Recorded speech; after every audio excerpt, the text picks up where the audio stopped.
এখানে কি হচ্ছে? আবার মেট্রো রেলেতে কি মানুষ মরছে নাকি? আল্লাহর সবাইকে রমাদানের শুভেচ্ছা। আল্লাহ তাআলা আমাদের সবাইকে 30টা রোজা রাখার, 5 ওয়াক্ত নামাজ পড়ার, সকল ধরনের পাপ কাজ থেকে বিরত রাখার তৌফিক দান করুক। এই যে দেখছেন ডেন্ডিঘরের অবস্থা, এদেরকে খারাপ বানানোর পেছনেও কিন্তু আমাদের সমাজ দায়ী। আজকে বেশি জ্ঞান দিয়ে ফেলতেছি, আজকে জ্ঞানমূলকী ভিডিওটা।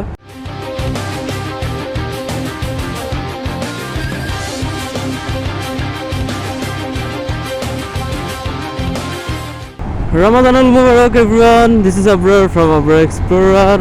ঘড়িতে বাজে 2:52 আর নতুন সরকারের দেশে আপনাদের সবাইকে জানাচ্ছি স্বাগত।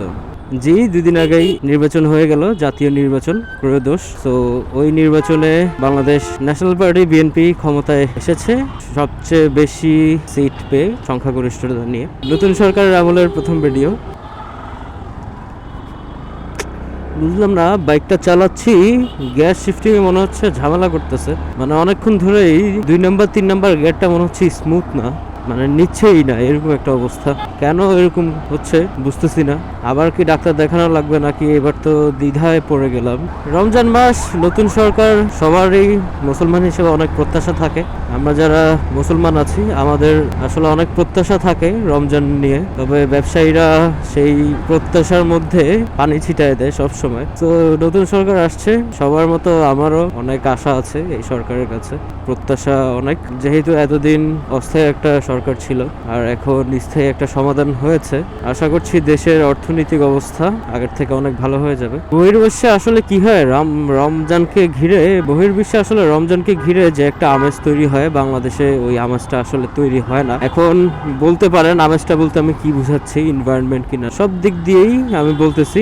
আপনি যদি পরিবেশের কথা চিন্তা করেন, তারপর অর্থনৈতিক অবস্থার কথা চিন্তা করেন, সামাজিক ভারসাম্যের কথা চিন্তা করেন, সব দিক দিয়েই আসলে কি বহির্বিশ্বে রমাদানকে কেন্দ্র করে অনেক সুন্দর এনভায়রনমেন্ট তৈরি হয়। বাংলাদেশে আসলে এরকম হয় না, যেটা আসলে আমাদের একটা মুসলিম কান্ট্রি হিসেবে দুঃখজনক ব্যাপার স্যাপার। রমজানকে ঘিরে আমাদের দেশে আসলে এরকম সুন্দর পরিবেশ তৈরি হওয়া উচিত, যে এই পরিবেশটা আসলে অর্থনৈতিকভাবে সুন্দর হবে, সামাজিকভাবে সুন্দর হবে, মানুষকে পাপ কাজ করা থেকে বিরত রাখবে। মানুষ একটা সুন্দর পরিবেশ দেখলে অনেক সময় গুনাহ করা থেকে, পাপ কাজ করা থেকে বিরত থাকে। তো এই জিনিসটা আমাদের দেশে আসলে দরকার। যেমন গতকালকে একটা ভিডিও দেখলাম, লন্ডনে মেয়র উনি রমজানের জন্য একটা শুভেচ্ছা বার্তা জানিয়ে পুরো শহরকে সাজিয়ে একটা ভিডিও বানালো। আমার ভালোই সমস্যা হচ্ছে আমার গিয়ার শিফটিং এর। এখন বুঝতেছি না বক্সে কোনো ঝামেলা হইলো কিনা। চলতি পথে হোন্ডা বন্ধ হয়ে যায় বারবার, তারপর আবার এই যে শিফটিং এ অনেক প্রবলেম করতেছে। এই যে ইন্ডিকেটরটাও হালাই কাজ করে না, কি একটা অবস্থা, মানে সব মিলাই আর কি ভেবাচাকা একটা। আসলে তখন ব্রেকটা না করলে বলতো সব দোষ বাইকারদের। এখন চলতি পথে রাস্তা আটকায় যাওয়াটাও কতটুকু আক্কেল সমৃদ্ধ কাজ। আরে ভাইয়া, চলতি রাস্তার মধ্যে ওনারা হচ্ছে একটা পেইন, মারাত্মক লেভেলের পেইন ওনারা।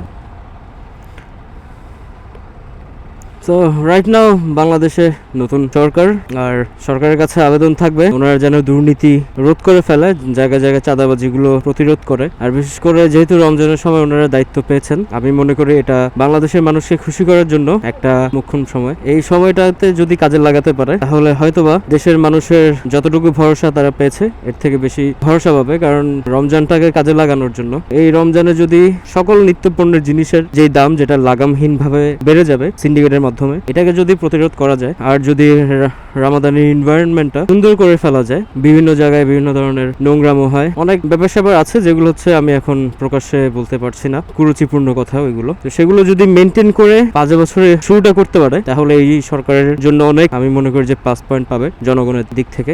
আর যদি অ্যাজ ইউজুয়াল সবার মতো করতে থাকে তাহলে আর কি বলবো, কিছু করার নাই। সবাই যেভাবে আসলে দেশকে শোষণ করেছে, আমি চাই যেন এই সরকার সেইভাবে শোষণ না করে, দেশের মানুষ যেন শোষিত না হয়। মরহুম প্রেসিডেন্ট জিয়াউর রহমানের আদর্শ নিয়ে গড়ে ওঠা এই দলটা বেগম জিয়ার মতো করে চালাতে পারে। আসলে অতি নগণ্য মানুষ, আমার কথা কেউ শুনবেও না, যাবেও কিনা জানি না, বাট তারপরে বলার জন্য বলা, যে 2-1 মানুষ ভিডিও দেখবেন তাদের মধ্যে কেউ যদি বিএনপির হয়ে থাকে, আমি আপনাদেরকে এই কথাটা বলছি। আসলে জ্যামের মধ্যে ভিডিওটা মাত্র বন্ধ করলাম, দাম কইরা পিছেতে করলা একটা মেরা দিলাম, এখন তাকাইছে ওই ভাই সরি ব্রেক কইরা ছাড়তে পারি নাই। এখন কি বলবো, চাকার মধ্যে লাগছে আর কি ওর বাম্পারটা। দেখলাম কিছু হয়েছে কিনা, না কিছু হয় নাই, তাই আর কিচ্ছুই বলি নাই। আমি বুঝি না মানে এখানে কি হয়েছে, আবার মেট্রো রেলেতে কি মানুষ মরছে নাকি আল্লাহর জানি না ভাই, মানুষজন মরছে না বাঁচছে।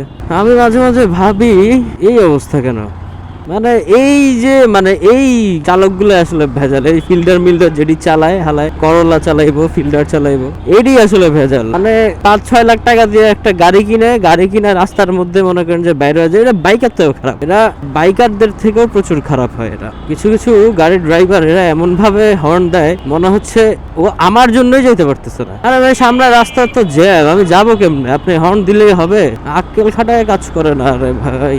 যাই হোক, কি বলছি জানি না, কি বলার চেষ্টা করছি তাও জানি না। তবে ফালতু কথাগুলোকে বাদ দিয়ে যেগুলো ভালো কথা আপনাদের কাছে মনে হয় সেগুলো শুনবেন, বাকিগুলো বাদ দিয়ে দিবেন। নতুন সরকারকে স্বাগতম জানানো আর রমজানের শুভেচ্ছা আপনাদের সবার সাথে শেয়ার করা, এটাই। আর এরই মধ্যে দৈনন্দিন জীবনের কর্মকাণ্ডগুলো আপনাদের সামনে তুলে ধরা, দ্যাটস ইট। ভিডিওটা আসলে লম্বা করব না আর। সবাই ভালো থাকবেন, রমজানের আবারও শুভেচ্ছা জানাচ্ছি সবাইকে। আল্লাহ তাআলা আমাদের সবাইকে সুস্থ রাখুক, শান্তিতে রাখুক, সকল ধরনের অভাব থেকে আমাদেরকে দূরে রাখুক। যারা আমার সহযাত্রী আছেন, যারা আমার ভিউয়ার্স আছেন, সবার জন্য দোয়াটা করা। যাই হোক, সবাই ভালো থাকবেন, সুস্থ থাকবেন, পরিবারের সাথে থাকবেন, পরিবারকে নিয়ে সুস্থ থাকবেন। দেখা হচ্ছে নতুন কোনো এপিসোডে। ততক্ষণ পর্যন্ত আবরার এক্সপ্লোরারের সাথে থাকবেন। Tata, take care, bye bye, আল্লাহ হাফেজ, আসসালামু আলাইকুম।